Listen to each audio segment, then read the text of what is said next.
Once again, very good morning to my dear students.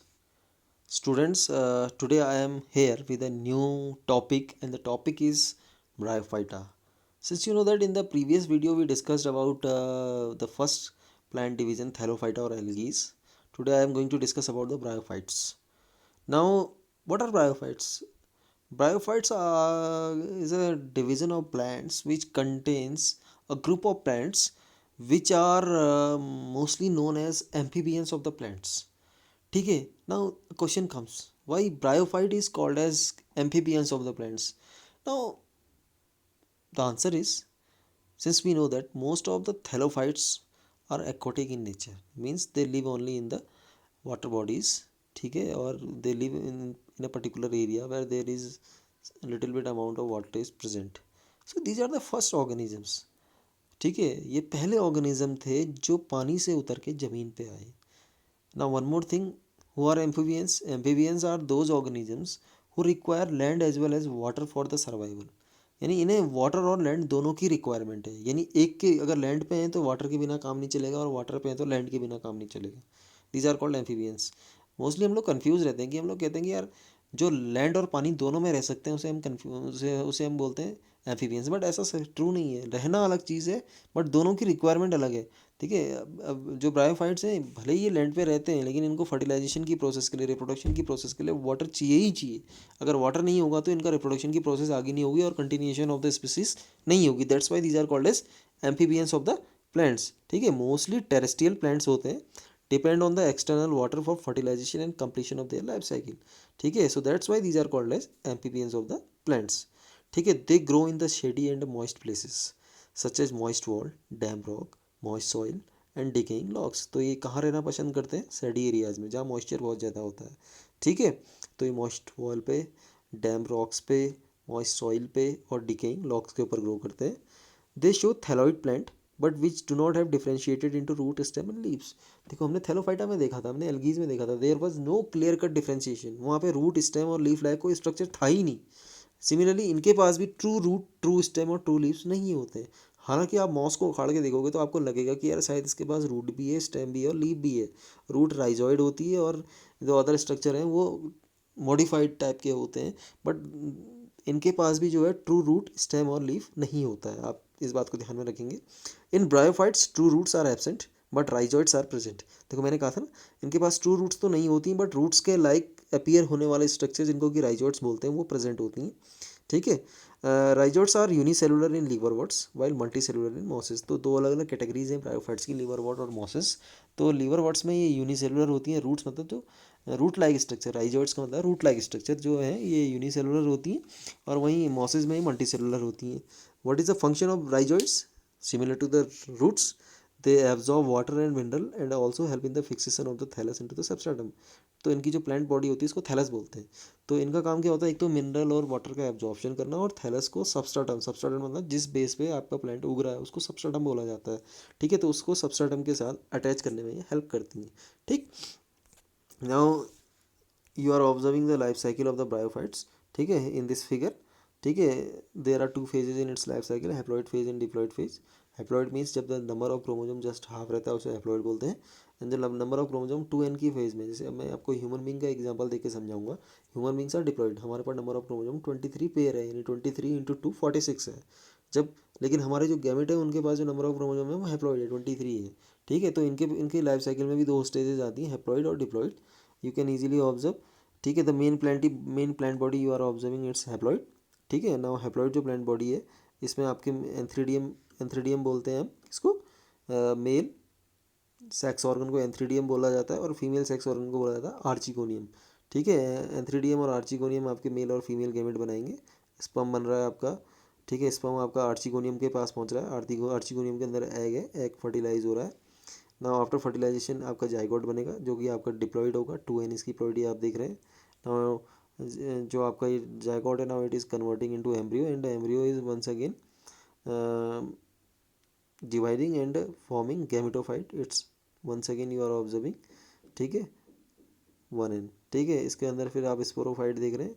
Now आपको confusion हो सकता है. Later on when I will discuss the complete life cycle you will be able to understand each and everything, ठीक है. So I am not dictating it here right now. I will dictate it once again when I will discuss the how the process of the reproduction occurs. ठीक है. Now here it comes. Now what is gametophyte and what is sporophyte? ठीक है. The main plant body thallus of the bryophyte is haploid in nature, means इसकी जो ploidy होती है इसमें जो नंबर ऑफ क्रोमोजोम होता है वो n होता है and it is called haploid. तो इसको थैलस बोला जाता है. थैलस मतलब जो जहाँ पे प्लांट बॉडी वेल डिफ्रेंशिएटेड नहीं है. It produces gametes, hence it is called gametophyte. अब जो मेन प्लांट बॉडी है, जैसे हम लोग जनरली प्लांट देखते हैं उसकी जो मेन बॉडी देखते हैं उसको मेन प्लांट बॉडी बोला जाता है. ठीक है. और प्लांट जो ब्रायोफाइट्स के केस में जो मेन प्लांट बॉडी है this is basically haploid in nature. ठीक है. और ये इसको गैमेटोफाइट भी बोला जाता है. इसको गैमेटोफाइट क्यों बोलते हैं? क्योंकि गैमेट का प्रोडक्शन करता है, यानी गैमेट मतलब male gamete and female gamete को प्रोडक्शन करता है. The sex organ in the bryophytes are multicellular. Bryophytes की बॉडी में जो सेक्सुअल ऑर्गन होते हैं वो मल्टी सेलुलर होते हैं. The male sex organ is called antheridium and they produce biflagellated antherozoid, यानी जो स्पर्म, जैसे हमारी बॉडी में स्पर्म बनता है तो इनके जो मेल गैमेट होता है इनको बोला जाता है एंथ्रेजॉइड. और ये एंथ्रेजॉइड्स आर बेसिकली बाईफ्लैजेलेटेड, यानी इनके पास 2 फ्लैजेला होते हैं जो इनको लोकोमोशन करने में हेल्प करते हैं. The female sex organ is called archegonium and it's a flask shape structure. आपने देखा था अभी फ्लास्क के लायक स्ट्रक्चर होता है एंड इट प्रोड्यूसेस एग्स. ठीक है. The antherozoids are release into the water. अब मैंने कहा था ना वाटर भी एसेंशियल है, होते लैंड पे, लेकिन जो इनके मेल गैमेट है वाटर के थ्रू ट्रांसपोर्ट होते हैं. ठीक है. The antherozoid are release into the water where they come in the contact with the archegonium, यानी फीमेल सेक्सुअल ऑर्गन के कॉन्टैक्ट में आते हैं and antherozoid fuses with the egg to produce zygote. ठीक है. The gametophyte is the dominant, यानी main plant body जो है जो ज़्यादा समय तक एग्जिस्ट कर रही है वो डोमिनेंट है. And this is green haploid and independent phase. और इंडिपेंडेंट फेज में मतलब प्लांट बॉडी है तो इंडिपेंडेंट ही होगी, सीधी सी बात है. वहीं स्पोरोफाइट क्या होता है देखो. द जाइगोट, अब जाइगोट जो बन रहा है वो स्पोरोफाइट है. The zygote produce is a multi cellular body called sporophyte. The sporophyte is not free living. अब जो इसका स्पोरोफाइट है वो फ्री लिविंग नहीं होता. देखो देखो प्लांट है, प्लांट की बॉडी में आर्चिगोनियम है, आर्चिगोनियम में एग फ्यूज़ हो रहा है, उसी एग फ्यूज़ होने के बाद वो जाइगोट बना रहा है, यानी वो जाइगोट जो बनेगा वही आपका स्पोरोफाइट में कन्वर्ट होगा. और ये स्पोरोफाइट जो है अलग से नहीं होता, यानी गैमेटोफाइट के साथ ही अटैच्ड होता है. ठीक है. The sporophyte is not free living but attach to the photosynthetic gametophyte and derives nourishment from it. तो जो आपका स्पोरोफाइट होता है वो प्लांट की बॉडी के साथ ही अटैच रहता है. तो प्लांट बॉडी कैसी है आपकी? हैप्लॉइड है, यानी गैमेटोफाइट के साथ अटैच्ड है और उसी से न्यूट्रिशन लेता है. Some cell of the sporophyte undergo reduction division. और तुरंत जो आपका स्पोरोफाइट बनता है यानी जो जाइगोट बनता है उसमें मियोसिस होता है और मियोसिस होने से उससे क्या बन जाते हैं? स्पोर बन जाते हैं. ठीक है. और ये स्पोर जो होते हैं these are once again haploid in nature, क्योंकि मियोसिस होगा तो जाहिर सी बात है कि रिडक्शनल डिवीजन होगा और जो नंबर ऑफ क्रोमोजोम है डॉटर सेल्स में वो हैप्लॉइड होगा. ठीक है. और हैप्लॉइड स्पोर बनेंगे और ये हैप्लॉइड स्पोर जर्मिनेट होंगे तो दोबारा से क्या होंगे? हैप्लॉइड गैमेटोफाइट को क्या करेंगे? प्रोड्यूस करेंगे. दस the sporophyte is diploid recessive and partially dependent on the gametophyte. तो मैंने थोड़ी देर पहले कहा था, अभी मैं समझाऊंगा आपको. तो then once again I am coming here. Now you are observing plant, main plant body. This main plant body is gametophyte.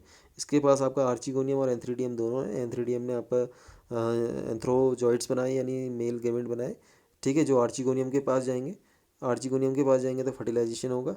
Fertilisation होने के बाद क्या होगा? एम्ब्रियो बनेगा. और आप देख रहे हैं ये एम्ब्रियो जो है ये किसके साथ? मेन प्लांट बॉडी के साथ ही अटैच्ड है. तो ये मेन आपको जो ग्रीन वाला दिख रहा है यहाँ पे, ठीक है, this is the gametophytic phase. और जो स्पोरोफाइटिक फेज है इसी के साथ अटैच्ड है. यू आर ऑब्जर्विंग है. और स्पोरोफाइटिक फेज में, स्पोरोफाइट में अब मियोसिस होगा. मियोसिस होने से आप देख रहे हैं सर्किल स्पेरिकल स्ट्रक्चर, ये स्पोर बन रहे हैं. Now spores are once again going to germinate. ठीक है. ये प्रोटोनिमा स्टेज क्या है I will discuss later on. ठीक है. नाउ इसके बाद ये once again they are germinating into the dominant phase of the gametophyte. I think this is clear. ठीक है. Now I'm coming to the last slide of this video. Economic importance of the bryophytes. So some of the mosses provide food to the herbaceous mammals, birds and other animals. तो पहले इसकी economic importance ये है कि bryophytes as a food use में आते हैं. कई सारे हर्बेसियस जो मैमल्स हैं इन्हें खाते हैं, बर्ड्स खाते हैं और एनिमल्स खाते हैं. Now species of sphagnum. Sphagnum a moss provide peat that have been used as a fuel. तो पीट एक तरह से कोल हम कह सकते हैं जिसका हम एज ए फ्यूल यूज़ करते हैं. ठीक है. And because of their capacity to the hold of the water, packing of material and transshipment of the living material. इसके अलावा ये वाटर होल्डिंग कैपेसिटी इनके पास काफ़ी ज़्यादा होती है, तो इनको चीज़ों को मतलब रैप करके इनको इनके अंदर इनको ट्रांसपोर्टेशन करने में भी मदद करता है. Masses along with the lichens are the first organism to colonize rocks, hence are great ecological importance. They decompose rocks, making the substrate suitable for their growth of the higher plants. अभी later on in the higher classes you will study about the ecological succession. देखो कोई barren rock है उस rock में lichens के साथ सबसे सबसे पहले उगने वाले कोई प्लांट होते हैं तो ब्रायोफाइट होते हैं। ये ब्रायोफाइट क्या करते हैं, रॉक्स की सरफेस को ब्रेक करते हैं, मिनरलाइजेशन करते हैं और उसे फेवरेबल बनाते हैं for the growth of the higher plants. ठीक है। Now since mosses have form dense mat on the soil, they reduce the impact of the falling rains and prevent soil erosion. तो mosses जो होते हैं soil की जो surface है उसे पूरा कंप्लीटली कवर कर लेते हैं, तो इस तरह से ये जो है सॉइल इरोजन को भी प्रिवेंट करने का काम करते हैं। So I think this is enough for today.